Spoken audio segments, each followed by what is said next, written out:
林傲雪看着面前的青年，表情温和，霜雪般的容颜已然绽开一丝春意，哪怕只是面部线条的轻微变化而已。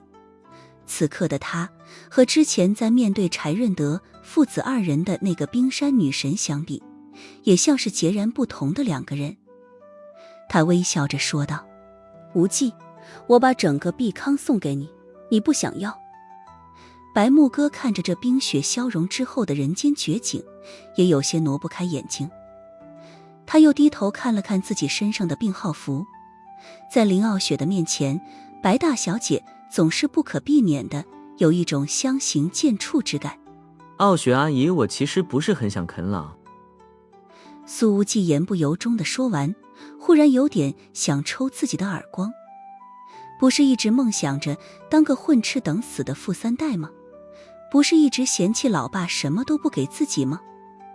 现在老爸的红颜知己要把一个医药巨无霸企业送给自己，自己还端着一副自力更生的架子干什么？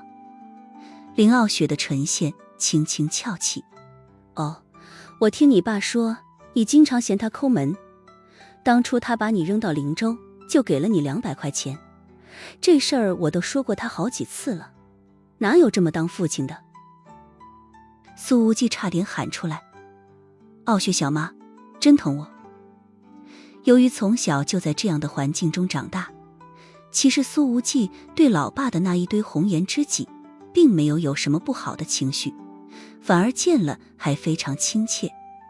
老妈还每天耳提面命，让他千万不许在这方面闹出什么争风吃醋的幺蛾子来。最主要的是，那些红颜阿姨们一个个都特别疼苏无忌，也许就是因为这家伙招人喜欢，小时候只要见到阿姨们，也不管人家不是自己亲妈，苏无忌非要跑人家怀里又蹭又亲又摸，还喊着要吃奶奶，不给吃就睡地上打滚发脾气，最后倒是都顺利地吃上了。有几年时间，老爸一提起这些事来，就得抄起鞋底把苏无忌按在地上打一顿，边打还边骂。一想起来就来气，老子吃什么你也得跟着吃什么。但苏无忌其实很委屈，毕竟那时候也就1、2岁，现在根本不记得自己干过这么风流的事儿。傲雪阿姨，我其实也不是对碧康不感兴趣。苏无忌委婉地拒绝了一下，接着说道：主要是管好一个酒吧已经很费劲了，要是让我管理碧康这种巨无霸，估计每天都睡不着觉。林傲雪说道：其实碧康的管理体系已经很成熟了，作为董事长不需要特别花精力去管理，但偶尔也需要定期清理一下蛀虫，以你的能力做这些都是小意思。企业内部的贪腐不可避免，尤其是碧康这种每个月的采购经费和科研经费都堪称天价的集团公司更是如此。不过这次柴润德父子的胃口确实太大，尤其是那个柴成俊，吃相太过难看，林傲雪这次肯定要在集团内部下重手来反腐。苏无忌忽然觉得自己推不掉了。傲雪阿姨就算是要把碧康交给一个人，那最合适的肯定也不是我。苏无忌说道：不能给我哥吗？他口中的这个我哥，指的就是江晚星曾经在首都军区见到的那位传奇姑孙苏安邦。林傲雪的神情仍旧柔和，对于苏无忌，他真是充满了耐心。继承碧康，安邦的性子不合适的，他天生就该待在部队里。苏无忌摸了摸自己的鼻子，其实我以前也觉得我也是个天生的军人。旁边的白木哥发出了一声冷笑。苏无忌没好气地说道：你笑什么？我怎么不像军人了？我难道不够正派，不够正直，不够勇往直前？白木哥抿了抿嘴，没吭声。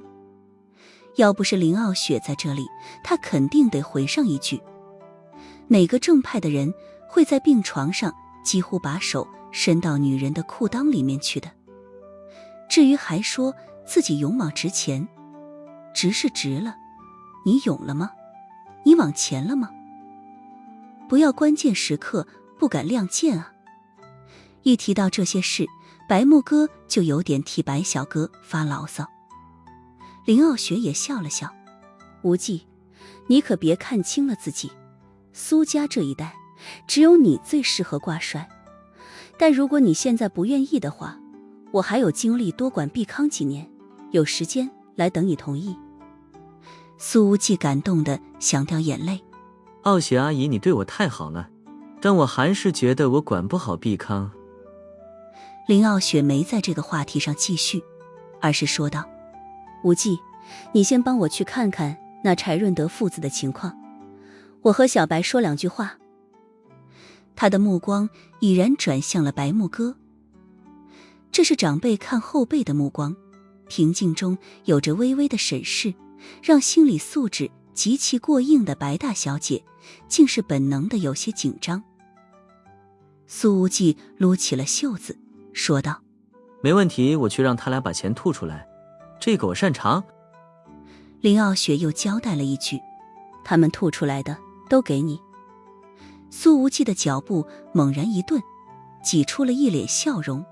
那算了，我爸知道了肯定会揍死我的，钱就不要了，我先收拾那俩人去。等苏无忌离开，病房里只剩下了2个人。白木哥站在原地，忽然发现自己的手都不知道该往哪里放了，那种局促与不安的感觉还是第一次在自己的身上出现。林傲雪看着白木哥，轻轻开口，小白，我不是无忌的亲妈，但也一直把他当亲儿子看待。白木哥有点承受不了那平静眼光中所蕴含着的强大压力，本能地垂下了眼帘，微微低头看着地面，轻轻应道，老苏家的情况有一点特殊。林傲雪说道，无忌他爸的情况，我想也会在无忌身上出现。客观来讲，他是站在巨人的肩膀上成长的，甚至比他老爸同龄时期还要优秀。顿了顿，他又语重心长地说了一句，小白，老苏家的媳妇儿不好当。这句话里颇有一语双关的意思，这搞得白木哥更局促了，忍不住的想要解释。傲雪阿姨，我和他其实还不是男女朋友。他也下意识地跟着苏无忌一起喊傲雪阿姨了。林傲雪的唇线轻翘，面部线条柔和无比，似乎是回想起来当年的某些画面。我是过来人，你们现在正在经历的事情和心情，我们当初也都经历过。当初无忌他爸的那个性格，可比无忌被动多了。回想着苏无忌抢走自己初吻的画面，回想着那一只往自己小腹伸过2次的手，白木哥的眸光如水，双颊微热，轻轻说道，他有时候是挺主动的。似乎是觉得不够全面，想起了白小哥的怨念，白木哥又补充了一句，但有时候也特别被动。林傲雪说道，我很了解无忌，在老苏家这一代里，他是最聪明的，遗传了他妈妈的智慧，但是对于女人，他就不那么懂了。白木哥深以为然，确实，小白，虽然现在提倡自由恋爱，但我看着无忌长大，还是有几句话想交代你。傲雪阿姨请讲。白木哥说道。这时候的他哪里还有半点东亚叶皇的强大气场，简直就像是个在鸟巢外迷茫盘旋的小白鸽。无忌很好，我希望你不要伤害他。林傲雪面部线条的柔和感消失了一些，似乎有冰川要重新在海面凝聚。白木哥的身体微微一震，他下意识的双手紧握，手心之中已经不由自主地沁出了汗水。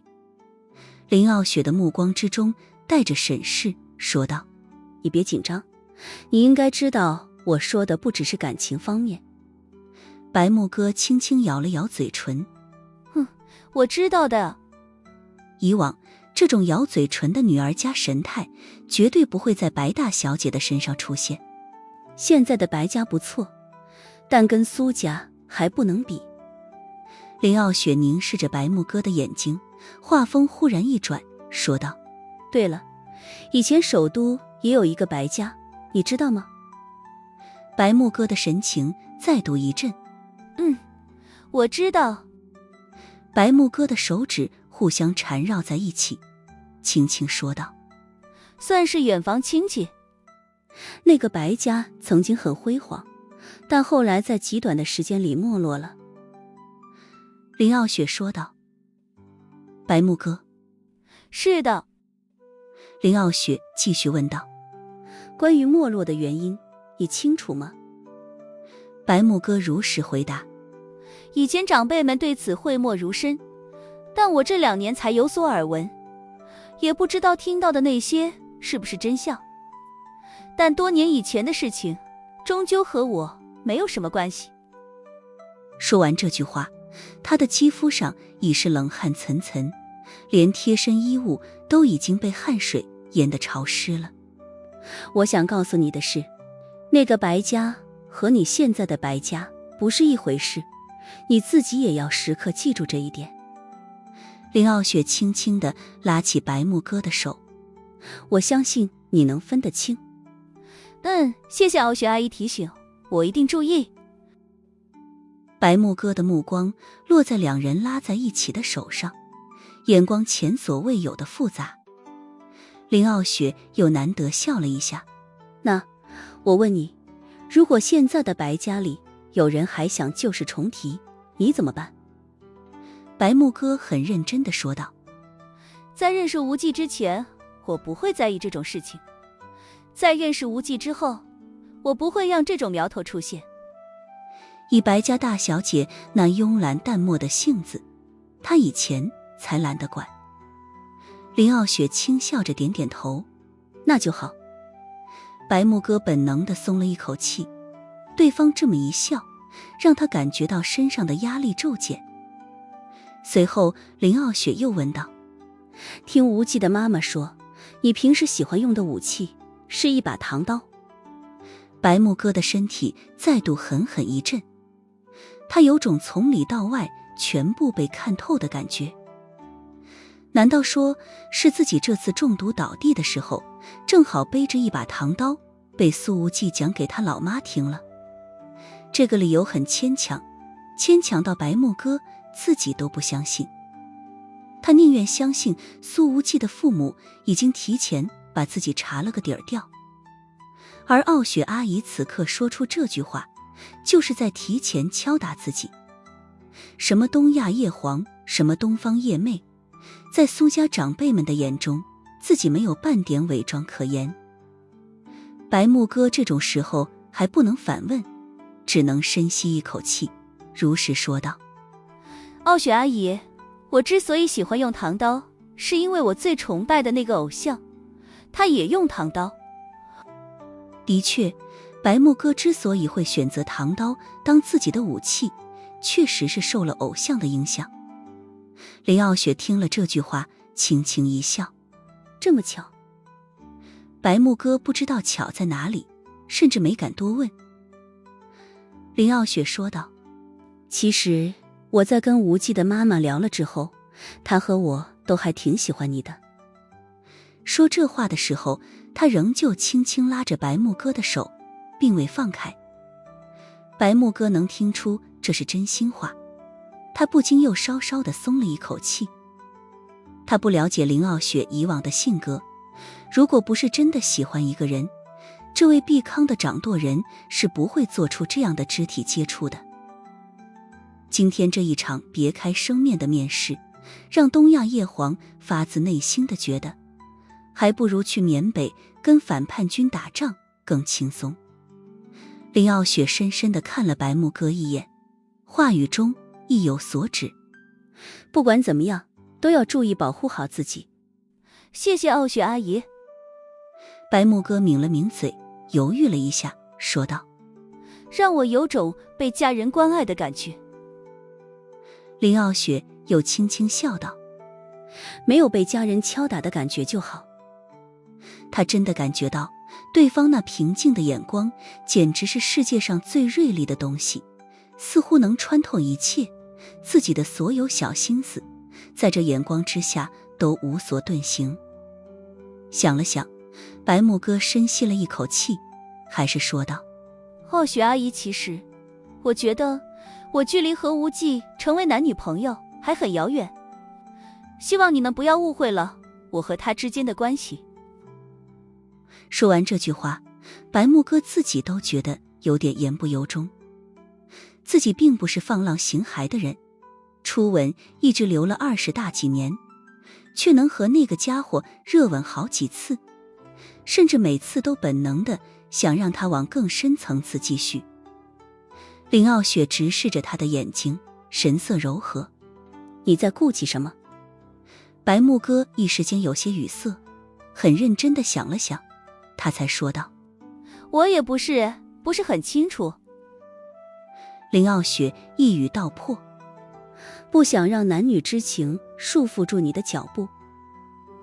白木哥的身子轻轻一震，眼光一致：也许吧，无忌的出现打乱了我的脚步，所以我真的没想好。林傲雪说道：我曾经也以为我的人生不会出现任何的变数，直到无忌他爸的出现。回想当时和他初见的那段时间，矛盾可不少，我甚至每天都想着把这个讨厌的家伙踢出碧康。提到往事的时候，他的绝美唇线又忍不住地勾勒出动人的弧度，眉峰悄然舒展，那双仿佛总凝着寒潭秋水的眸子，此刻都布满了粼粼波光。此刻的她，再不是那个立于冰川之上的女神，当寒冷的双色无意识地褪去后，露出的竟是比3月出战的桃夭更惊艳的角色。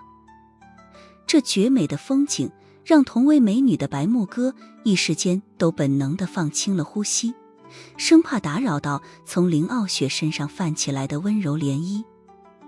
林傲雪继续说道：当你和他在一起是快乐的，那么这就不会束缚住你的脚步。当你的身后有一个坚实的依靠，反而会让你更坚定地往前走。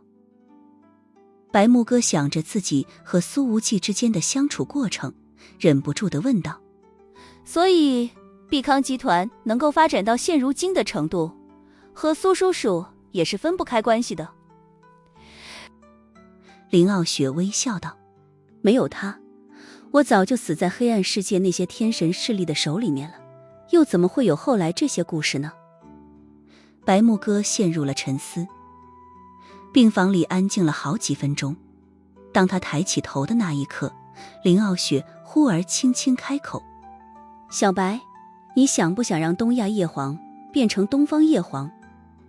白木哥的身体再度狠狠一震，眼湖中的涟漪迅速变成了波浪。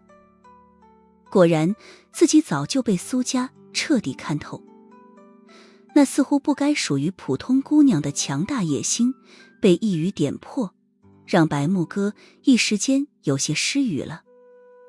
林傲雪很有耐心，给白木哥留出了几分钟的思考时间，随后才又说道：你还有什么问题要问我吗？白木哥想了想，问了一个和自己野心毫无关系的问题：傲雪阿姨，您和无忌的妈妈关系好像很融洽。一个不定时发浪的许家烟都让白木哥酸得要死，更别提那个能让苏无忌拼命撇清和自己关系的江晚星了。听到这个问题，林傲雪一下子笑了。这一展颜忽如一夜春风来。尽管他什么都没说，但是白木哥却从这笑容里明白了很多。白大小姐忽然想起来，林傲雪一开始对自己说的那句双关意味极强的话，当老苏家的媳妇儿不容易。这时候，苏无忌也从隔壁病房走出来了。柴润德父子已经变得鼻青脸肿，趴在地上爬都爬不起来。其实，在林傲雪介入了之后，这父子俩根本没有抵抗的胆子，问什么说什么，配合度实在是太高了。至于苏无忌为什么依然动手打人，那还是因为老爸下了命令，不打这俩货，自己就得挨揍。不过苏无忌这确实也是有点作死，有人敢泡自己小妈，自己还敢在旁边拍视频，幸灾乐祸。爸跟您老人家汇报一声，打完了。苏无忌打了个电话，说道：我下手贼重了，差点把他们舌头给拔了。电话那边的声音还是没好气。要不是知道你傲雪阿姨会护着你，我现在就把你拉过来，把你屁股给打烂。苏无忌说道：爸，我都多大的人了，您老人家还总是把打我屁股挂在嘴边，您怎么不打我安邦哥的屁股？苏瑞呵呵冷笑。苏安邦看到他妈被调戏，会躲在一旁拍了视频发给我。苏无忌：爸，您说的很有道理，但上次我露露伯母被人调戏，您也是拍了视频发给我大伯的。电话直接被挂断了。苏无忌乐呵呵地耸了耸肩，转身来到了白木哥的病房。你俩聊得怎么样啊？苏无忌问道。看到这小子进来，林傲雪的唇线弧度再度生动了一些。无忌，小白是个好姑娘，你要好好对她，不能欺负她。听了这句话，白木哥竟有些人君不惊。毕竟除了在初吻这件事情上失去了主动权之外，其他时候他可不认为苏无忌能欺负得了自己。苏无忌看了白木哥一眼，目光下移，特意在把自己扎了手的地方停留了2秒钟，才说道：傲雪阿姨，我肯定不会欺负她的，她倒是有可能会伤了我，嘿嘿。这句话配上最后一声笑，简直鬼才信。我先回碧康总部一趟，无忌，你这2天就留在宁海。林傲雪说道：好好陪陪小白，人家了为了救你奋不顾身的。值当的。苏无忌说道。对了，傲雪阿姨，听说有人打你的主意，我爸很生气，还说要来揍我。他敢？林傲雪说道。孩子都那么大了，还要动不动就打自己的孩子，自己不知道疼。苏无忌觉得太解气了，咧嘴直笑。就是傲雪阿姨说的对，您好好管管我爸。平时林傲雪的话很少，今天面对苏无忌和白木哥，可能把他1星期的说话量都给预支掉了。对了，傲雪阿姨，我爸说那一对父子要留给他，他现在已经派人过来把这2人带回去收拾。苏无忌说道。林傲雪闻言，声音微不可察地柔和了半分。好，那就给他。这时候，一台皮卡已经从碧康养老院的物业管理中心开出来了。林傲雪走了之后，病房里就只剩下了苏无忌和白木哥2人。傲雪阿姨跟你聊什么了？苏无忌问道。白木哥转头看着窗外，没说什么。这种被看透的感觉真的让人不轻松啊。白木哥一直以为自己隐藏得极好，可是无论是这位傲雪阿姨还是无忌的妈妈，都好像站在更高的维度俯视着自己的一举一动。白大小姐实在是搞不明白，自己究竟是什么时候引起他们注意的。虽然未曾谋面，但白木哥本能地觉得能和林傲雪这种人物相处得那么融洽，苏无忌的老妈肯定不是个简单角色。婆婆这么厉害，自己性子里的掌控欲又那么强，未来的婆媳关系还真是不好办了。这种想法一从脑海里冒出来，把白木哥自己吓了一跳。怎么回事？跟傲雪阿姨谈完话之后，自己已经开始下意识地思考嫁进苏家之后的生活了吗？堂堂的东亚叶皇，居然开始考虑起婆媳关系了，太离谱了。白木哥立刻在心中自我安慰，连忙把和婆媳关系有关的那些想法驱逐出脑海。苏无忌眉毛一扬，白木哥你不地道啊，以咱俩的关系你还要对我保密？白木哥听了这话，忽然唇角轻翘，扭头看着苏无忌，开口说道：傲雪阿姨让我做好心理准备，苏家的媳妇不好当。苏无忌他们这么着急？随后他开始剧烈地咳嗽了起来。白木哥呵呵冷笑，看你的怂样，我可没准备嫁给你。苏无忌缓了口气，呵呵，我又不是不敢负责任的渣男，你只要敢嫁我就敢娶。白木哥的眸光微微一动，似乎稍稍地亮了一分，随后又淡淡说道：男人只会影响我前进的脚步。此时林傲雪已经上了那台迈巴赫，他坐在后排打了个电话：红颜，我见到小白了，和他聊了聊。电话那边很有兴趣地问道：你从欧洲特地赶回来看咱们的儿媳妇，见面之后的感觉怎么样？我挺喜欢这丫头，但没把镯子给她。林傲雪回想着和白木哥的每一句对话，轻声说道：和无忌相比，这丫头的心思重了些，我想再观察观察。苏无忌陪着白木哥在病房里坐了一会儿，许家嫣也回来了。白木哥看了他一眼，忽然觉得如果刚刚许小浪也在这里就好了，起码能多一个人来抵挡那位毕康董事长的火力与压力。但白大小姐的心里忽然有出个想法，傲雪阿姨从头到尾都没提要见一见许家嫣，是不是能够说明自己在被长辈认可这方面已经领先她不少了？木哥姐的气色已经好许多了。许家嫣眨了眨眼睛，怎么趁我不在的时候被无忌给滋润了？白木哥转脸看向窗外，淡淡说道：滋润，呵呵。润是润了，但那家伙没滋啊。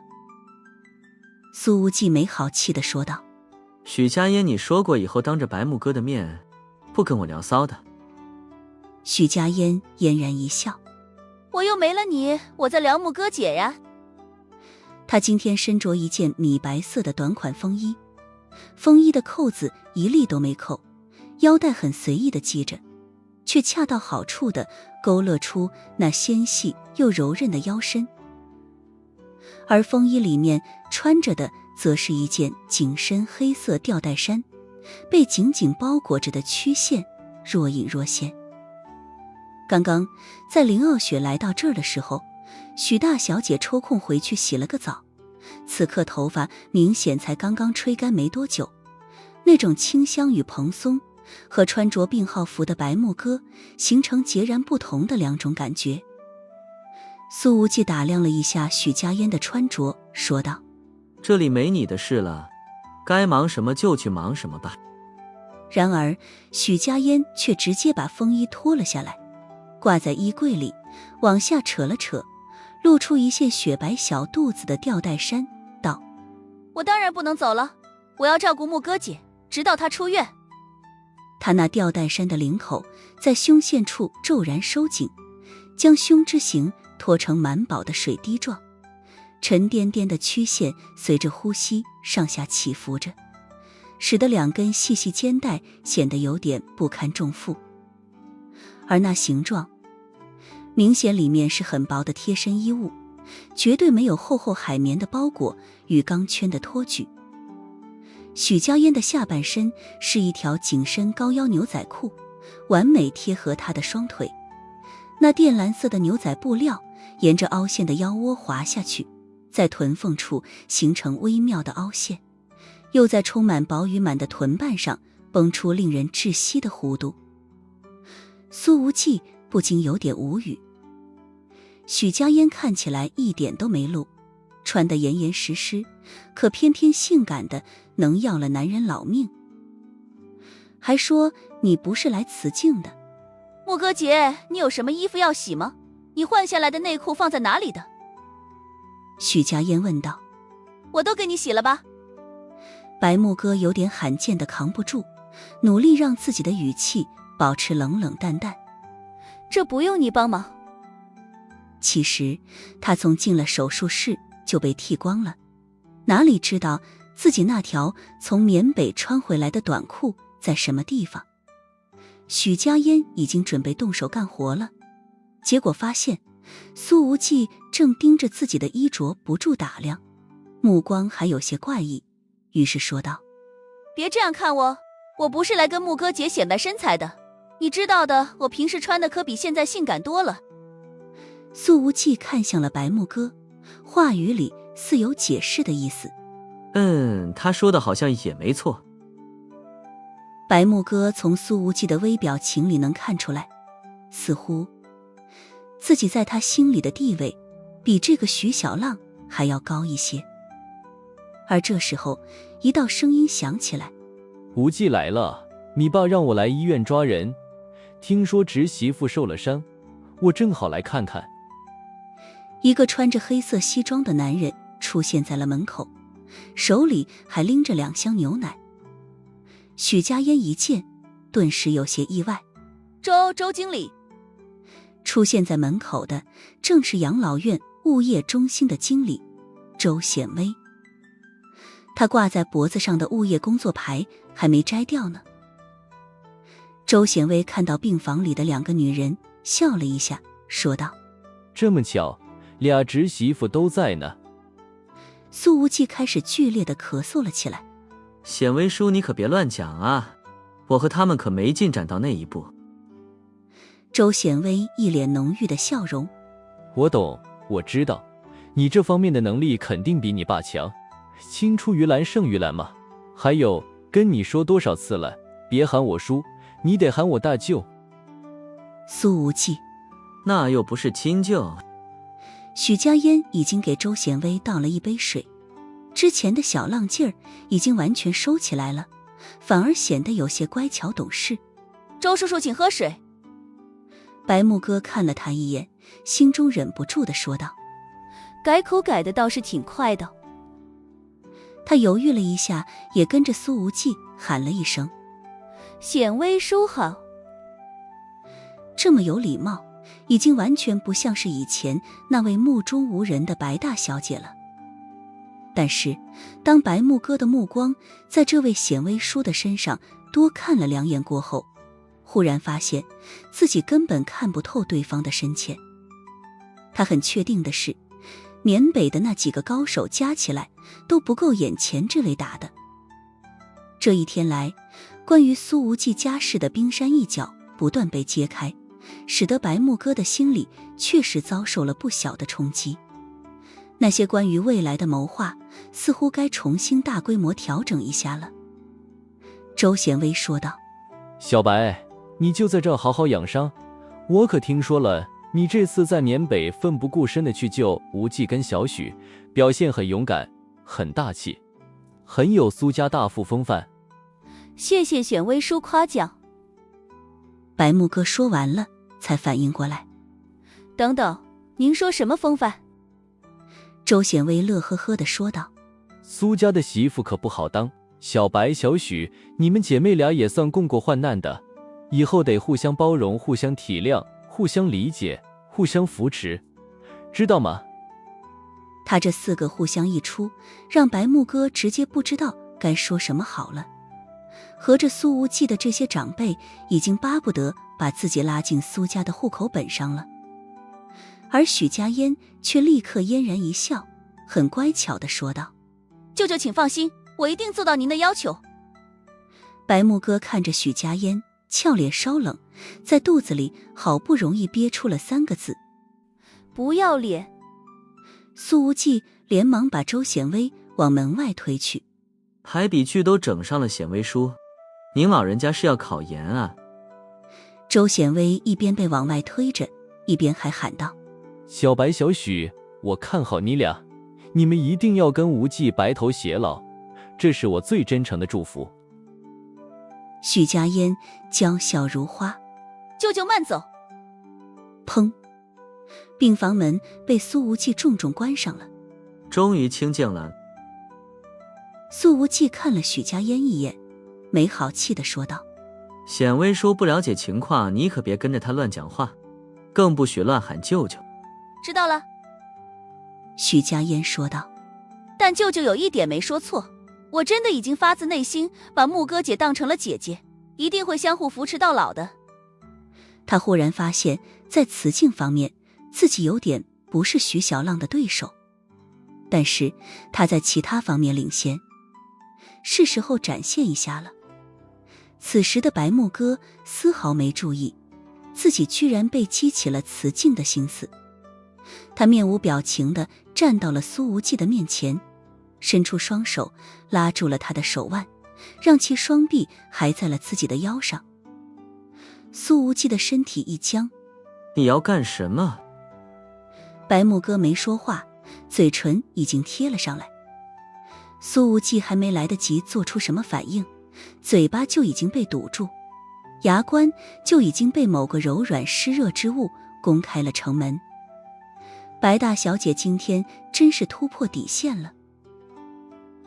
苏无忌就算是再不懂女人，此刻也看出来了，白木哥就是在故意亲给许家嫣看。你俩这有半点相互扶持的样子吗？但那香唇柔舌实在是让苏无忌无法拒绝。苏小季本能地给出了回应。白木哥本来是表演，但亲着亲着自己也来了感觉。当苏无忌开始反攻的时候，他的身子不禁有点发软，白小哥有点想哭。不过这个时候他的理性还在，还认为自己此刻的行为已经给了许家嫣强有力的一击。然而这时候许家嫣的声音在一旁响起：姐姐你俩亲得好有感觉，能带我一个吗？他一扭头，正好看到许家嫣笑眯眯地盯着自己呢，那眼神里满满都是兴奋。这女人难道不该吃醋之后气得跑出去吗？这一脸的跃跃欲试又是怎么回事？白木哥彻底败下阵来。他相信，如果自己真的开口邀请，许家嫣绝对能直接拉着3个人一起脱光了睡觉。而这时候苏无忌的手机响了一下，应该是有信息进来了。他觉得这简直是天籁之音，连忙逃跑一样的把手从白木哥的纤腰上拿下来，掏出手机说道：我先看看是谁找我的。一看居然是银行的到账提示短信：中央调查局的转账3000块，备注是奖金。苏无忌看着这消息差点愣了，立刻给宋鹤鸣打了个电话：老宋，怎么回事？我刚刚收到了3000块奖金。苏无忌说道。宋鹤鸣笑道：无忌，这是上次你安全护送深田雪乃来首都，我专门给你申请的奖励。苏无忌眉毛一横：老宋，你不地道啊！你明明说过你已经提前向上面申请专项拨款了，数目一定让我满意，合着这拨款就3000，老子当时车子都撞坏了好几台。宋鹤鸣打了个哈哈：无忌，最近调查局经费紧张，你的那几台车子我专门派人去灵州给你修。另外，这3000块其实是奖金的首付款，只占奖金总额的1/10。最近局里经费紧张，余下的部分等你下次从东阳回来再给你。苏无忌说道。那一共也才3万，等等什么？你们让我去东阳？宋鹤鸣笑道：不是我们让你去，是深田雄武发了邀请函，邀请你作为我们的调查局代表去东阳军部参观。苏无忌莫名想起了叶璎珞那穿着白色睡裙的样子，也想起了深田雪乃的一先天，说道：我不去，起码现在不能去。宋鹤鸣笑道：那正好，我也是这么想的。苏无忌才不认为宋局长会这么好心，他觉得这个老鹰比肯定是在给自己挖坑呢。你想赖掉剩下的奖金？苏无忌没好气地说道：不，我是想等岳处长的脚伤彻底恢复，让你和他同时作为我们调查局的优秀代表前往东洋军部交流。宋鹤鸣笑道。苏无忌呵呵冷笑：老宋，反正你要是敢阴我，我就去你办公室掀桌子，然后泡了你那个没出生的女儿。宋鹤鸣依旧笑道：我没有女儿，但是手底下有个漂亮的行动处长，你考虑考虑。他的这句话刚刚说完，一道如山泉般清澈的声音便在病房门口响起：无忌哥。紧接着，一直在辞镜的白木哥和许家烟便看到病房门口出现了一个如雨后栀子花瓣般莹润的姑娘。她的肌肤瓷白透亮，如山涧初融的雪水，整个人仿佛蒙着一层薄雾的光泽。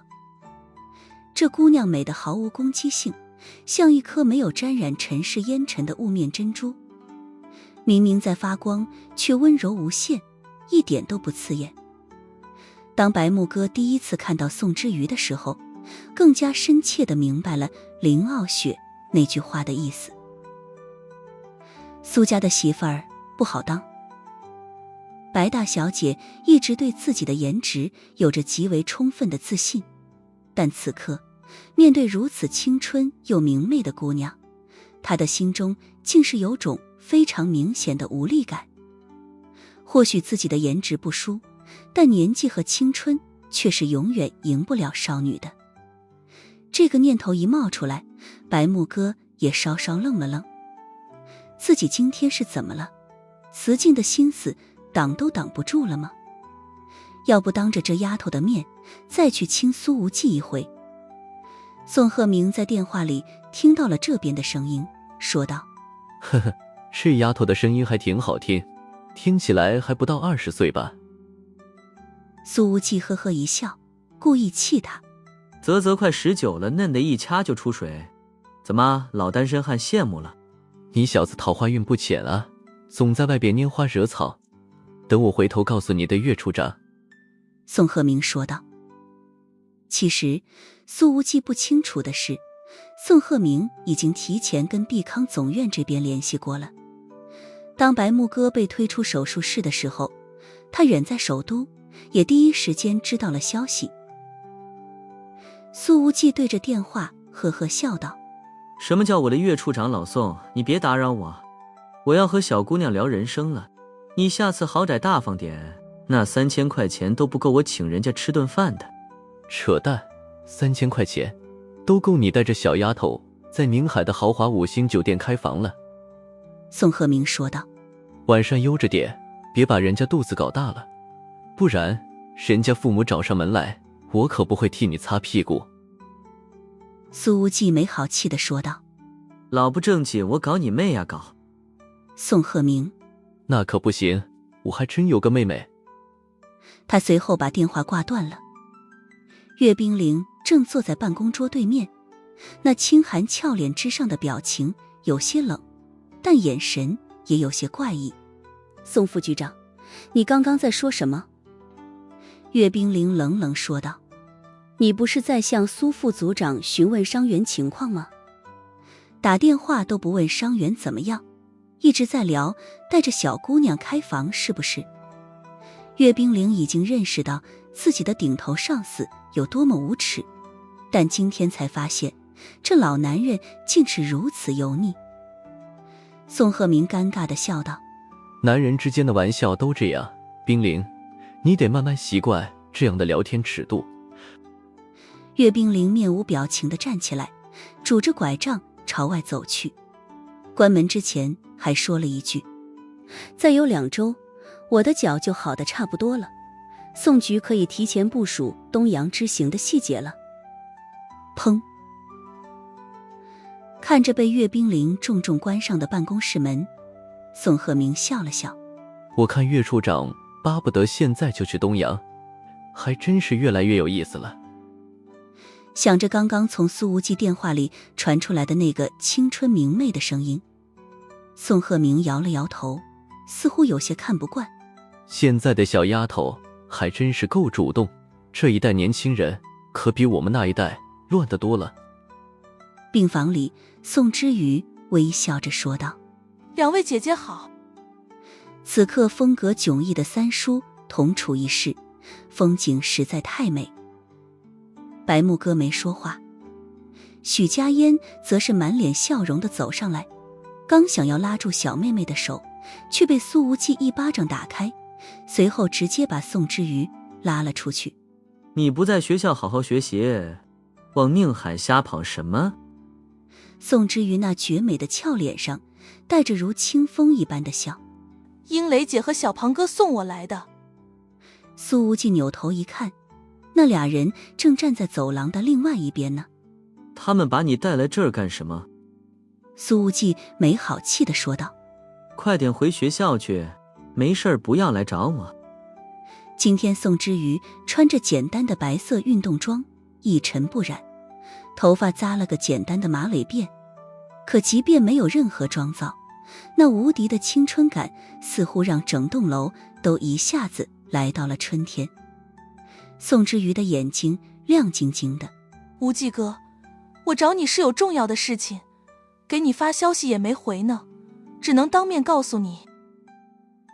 苏无忌这才想起来，宋之瑜好像是给自己发过消息，但是当时正把白木哥从缅北往国内送呢，根本没有时间回复。今天则是处于两个女人的夹缝中，把这事儿忘得一干二净。什么事？苏无忌问道。宋之瑜说道：“我怀疑有人跟踪我。”苏无忌的眼睛一下子就眯了起来。病房里，许家烟看着面无表情的白木哥说道：“木哥姐，你也看到了，咱们俩的竞争对手不仅漂亮的不像话，还年轻的不像话呢。”白木哥看着窗外不吭声。许家烟微笑道：“他今年才18岁，得比木哥姐小10岁多吧？”白木哥的眼神倏然变冷，那只有在东亚叶皇身上才会展现出来的杀气，此刻竟是控制不住地释放出来，似乎让整个病房里的温度都下降了好几分。许家烟在营月常年行走在生死一线，对这种杀气可再熟悉不过了。他轻轻一笑道：“木哥姐，不管你这杀气是针对我还是针对刚刚那个丫头，我想表达的是咱们得站在同一条战线上。”白木哥冷冷说道：“我不会和任何女人分享我的男人，也包括你在内。”回想着之前在许家烟面前主动亲吻苏无忌的场景，白大小姐开始觉得自己的行为无比幼稚和荒诞。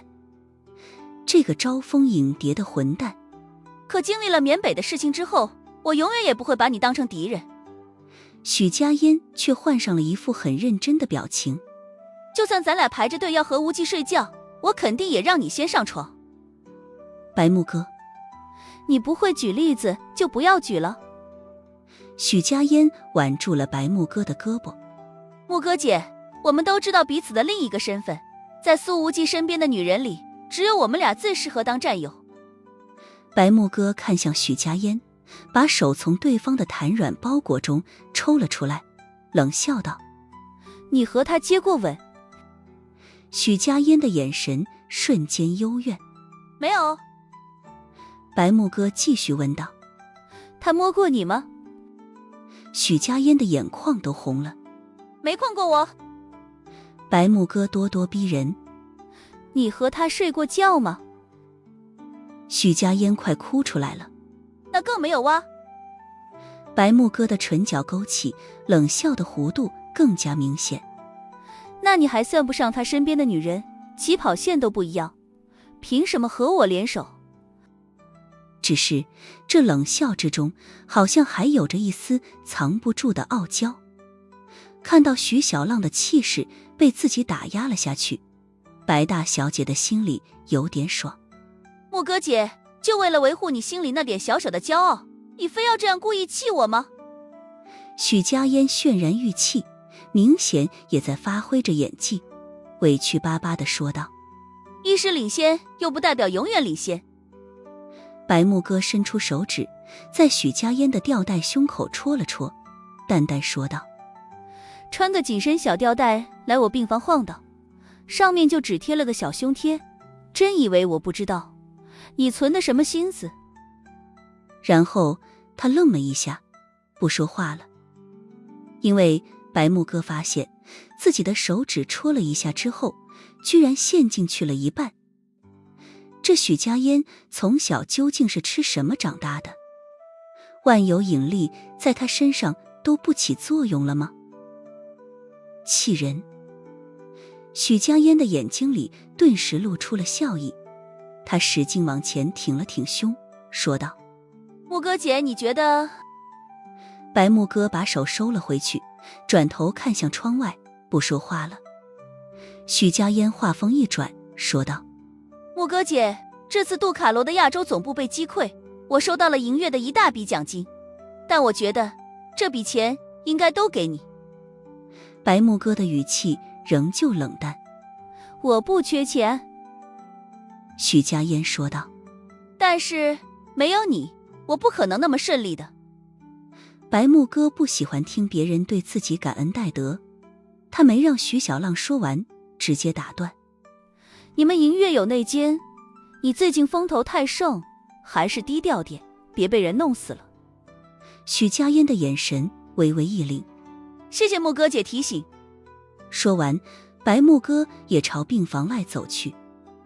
只是在临出门的时候，他瞥见了正在与苏无忌近距离交谈的明媚姑娘，于是眼神微淡，扭头说了一句：至于你说的统一战线，我觉得不是不可以考虑。许家烟瞬间巧笑如花，低声一笑，轻轻自语道：想联手就直说，非得把自己表现得这么傲娇，到时候上了床，我就不信你不主动撅起来求无忌。此时白木哥经过了苏无忌和宋之瑜的身边，说道：我准备出院。苏无忌说道：咱们不是说好了吗？要在这儿多休息几天的。白木哥淡淡说道：身体没有大碍，还有很多事情要做。他或许真的有点担心，跟苏无忌耳鬓厮磨几天后，事情会走向不受自己控制的方向。随后，白木哥定睛看了看面前姑娘那明媚的大眼睛，问道：你叫什么？姐姐，我叫宋之瑜。宋之瑜微笑道。白木哥面无表情。你小心点。随后他便朝外面走去。宋之瑜有点不解：无忌哥，这位姐姐让我小心点，是什么意思？苏无忌可没往雌竞的方面去联想，而是说道：他耳朵好，可能刚刚听见了咱们在聊什么。话说回来，我也觉得这次你被跟踪的事情很蹊跷，接下来这几天你就跟在我身边，哪里都不要去。宋之瑜却轻轻摇了摇头：怕是不行呢。明后天米国山姆大学的优秀学生要来林大交流，我还被选成了大一的学生代表。苏无忌毫不犹豫：那我陪你去林大。宋之瑜的眸子里一下绽放出了笑容，有些雀跃地问道：那我可以在校园里挽着你的胳膊吗？苏无忌呵呵一笑：你可以做得更过分一点。宋之瑜的眼睛明显更亮了。真的吗？那我带着身份证。就在宋之瑜说出带身份证那句话的时候，远在首都的宋鹤鸣突然连续打了好几个喷嚏。他揉了揉鼻子，自言自语：这天气变化太快，也不知道是不是感冒了。这时候，岳冰凌单手架着拐杖，直接开门进来，说道：“这次米国山姆大学突然提议去临江大学交流，我觉得有些蹊跷，很不正常。”宋鹤鸣擤了一下鼻子，声音嗡嗡的：“哪里不正常？还有，冰凌，就算你是我老领导的女儿，下次进我办公室也得先敲门。”岳冰凌根本没应这句话，继续说道：“上次米国想要破坏迷雾协定的签订，但失败了。我认为他们这次会借机报复苏副组长。”宋鹤鸣不以为意：“就凭这群连五角大楼机密都守不住的蠢货，他们会是苏无忌那小子的对手？”上次行动之后，东洋方面还有一条漏网之鱼，宋局长，我认为此事你必须要重视。岳冰凌的语气微冷，说着，在宋鹤鸣的桌子上放了一张照片。照片里是个漂亮的小波儿巴在舞台上唱歌，正是杳无音信的甲贺流天才忍者中崎奈美。宋鹤鸣直视着这位得力手下：“冰凌啊，你究竟是重视这件事，还是重视苏无忌那小子？”空气似乎突然凝固了一下，岳冰凌眼光微滞，随后仍旧面无表情，声音像是刚刚从冰窖里捞出来：“我在这儿只谈工作。”宋鹤鸣的脸上有了些许笑意：“冰凌啊，你也到了该恋爱结婚的年纪了，你老爸还让我问问你，你心里有没有合适的人选？”岳冰凌冷冷道：“我已经汇报完毕，建议宋局长立刻派人支援灵州。”宋鹤鸣笑道：“冰凌，你这么一说，我倒是挺想安排你去的，可是你这脚也走不了路啊。”岳冰凌走到了门口，面无表情的回应：“宋局可以亲自去的。”说完这句话，他便把门砰然关上了。宋鹤鸣呵呵一笑，抽出一根白姜放在嘴上，点燃，抽了一口，才吐槽道：“还要我亲自去？他苏无忌多大的面子啊！”只是紧接着办公室的门重又打开，岳冰凌转身回来，逆光而立，冷冷地补充了一句：“3000块奖金，还声称是所谓的专项拨款，宋局长还真的好意思拿得出手？不如用这笔钱直接去网上定制一堆奖章，够给苏副组长发上20年。”位高权重的调查局副局长，只有在老领导闺女的铁面毒舌面前才会吃瘪。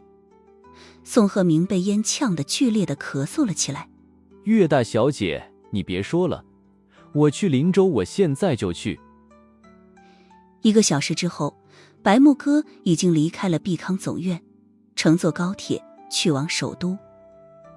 在商务舱里，除了他之外，还有一个中年男性旅客。白木哥一路上全无睡意，一直看着窗外渐渐萧瑟的风景。宋之瑜那一张青春又明媚的脸，始终在他的脑海里挥之不去。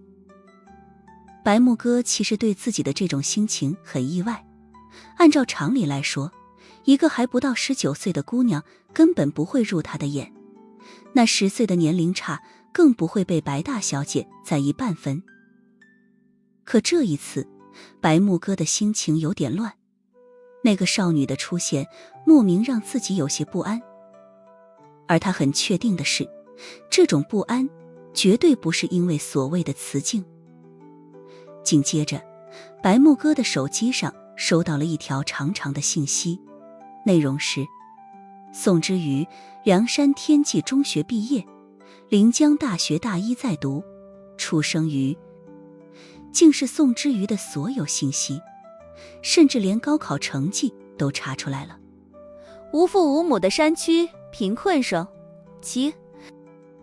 白木哥眯了眯眼睛，回想着宋之瑜那足以颠倒众生的鲜活笑颜，真不太像呢。美女，请问能不能认识一下？这时候，车厢里的那个中年旅客走过来问道。白木哥没吭声，甚至连眼皮都没有抬一下。这是我的名片，我想和您交个朋友。这中年男人双手递过来一张名片，显得很客气。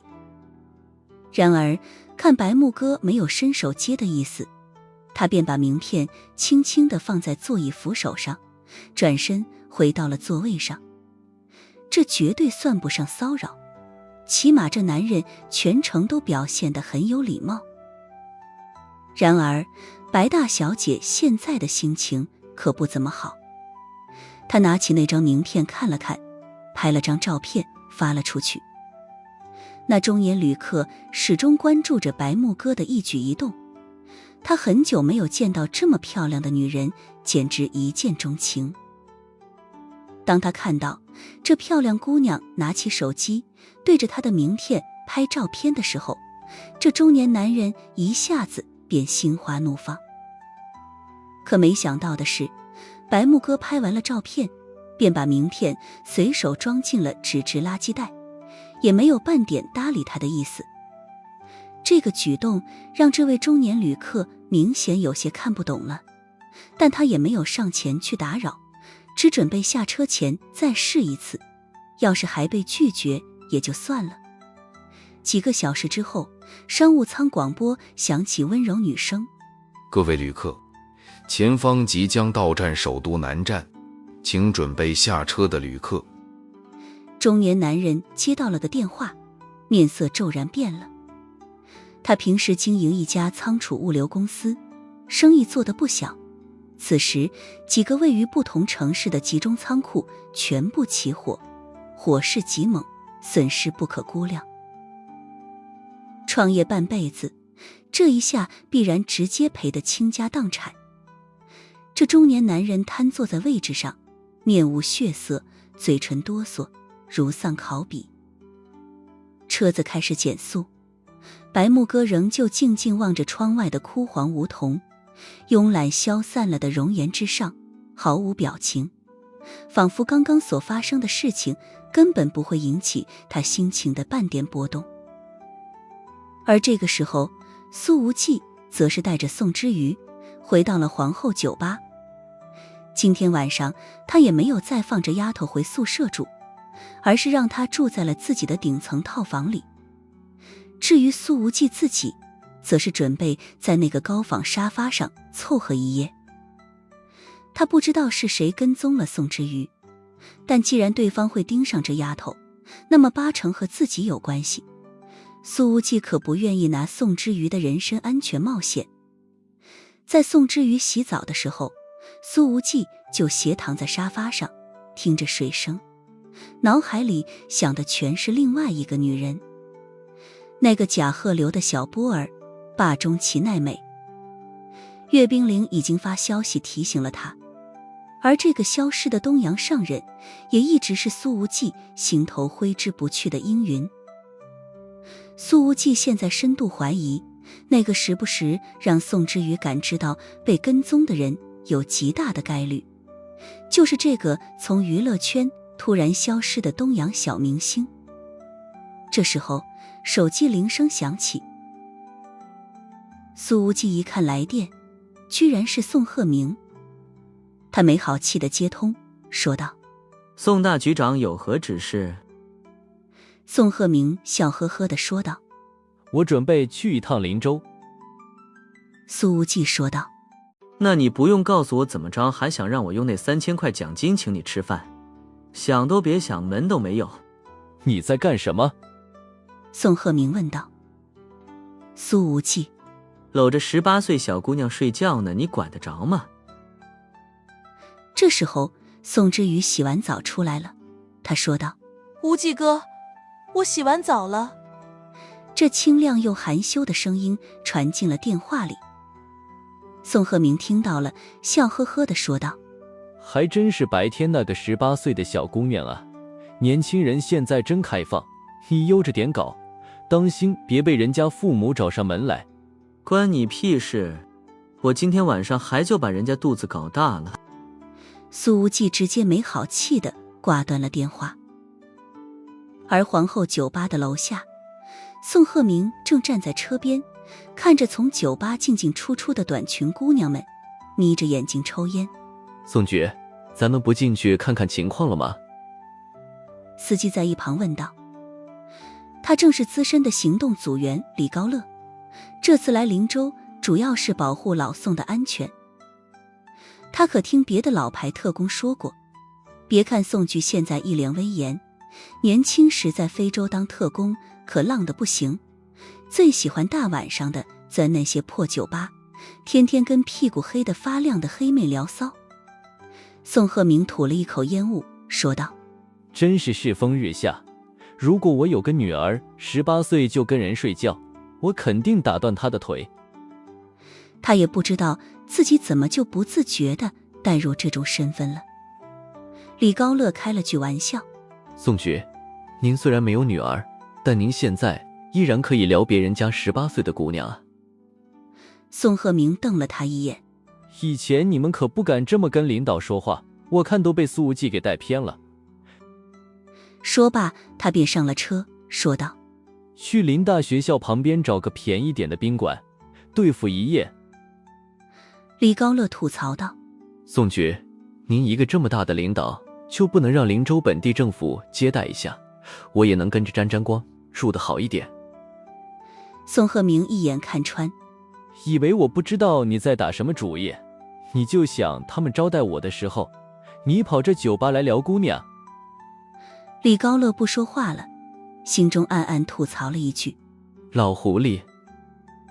酒吧顶层套房里，宋之瑜那瓷白的俏脸已经变得红彤彤的了，这种羞意使得绝美的少女更加动人。她并没有穿什么性感撩人的真丝睡裙或是紧身吊带，而是简单的白 T 恤和运动短裤。宋之瑜在学校里的时候，每天睡觉都是这么穿，而现在的区别是 T 恤里比在宿舍的时候要多穿了一件。发烧的水珠顺着天鹅颈滑进领口，在纯棉布料上晕开浅浅的湿痕。运动短裤下两条笔直又雪白的腿，像是月光凝成的琼脂，没有一丝瑕疵。望着头发潮湿面庞通红的姑娘，那种专属于少女的清新感已经朝着苏无忌扑面而来。有时候他也会疑惑，宋之瑜长在深山里，怎么会有这么细腻无瑕的肌肤？无忌哥，你刚刚说的话是真的吗？宋之瑜问道。他似乎有一些紧张，和平日里的主动试探形成了鲜明的对比，手指一直在绞着衣角，声音也有些微颤。我刚刚说什么了？苏无忌的喉结滚动了一下，强行把目光从宋之瑜的身上收回来。这丫头总能用最朴素的模样完成最致命的狙击。娱乐圈那些裹着高定礼服的女明星，精心雕琢3小时的妆容，不及她睫毛上颤巍巍的一粒水珠来得惊心动魄。不施粉黛，不染烟尘，无敌的18岁。我先睡了。苏无忌觉得自己不能再看下去了，直接扯过一条被子蒙住了脑袋，但体内的燥热感还是犹如火山喷发一般的从小腹涌出来。宋之瑜微微低着头，看着脚面，双手纠缠在一起，轻轻吸了一口气。你刚刚说今天晚上要搞大我的肚子。被子下面苏无忌的身体似乎抖了一下，随后立刻传出来了刻意的呼噜声。宋之瑜的声音越发轻了，像林间幼鹿触碰初结冰面所发出的低吟。你不用忍着，我愿意被你搞的。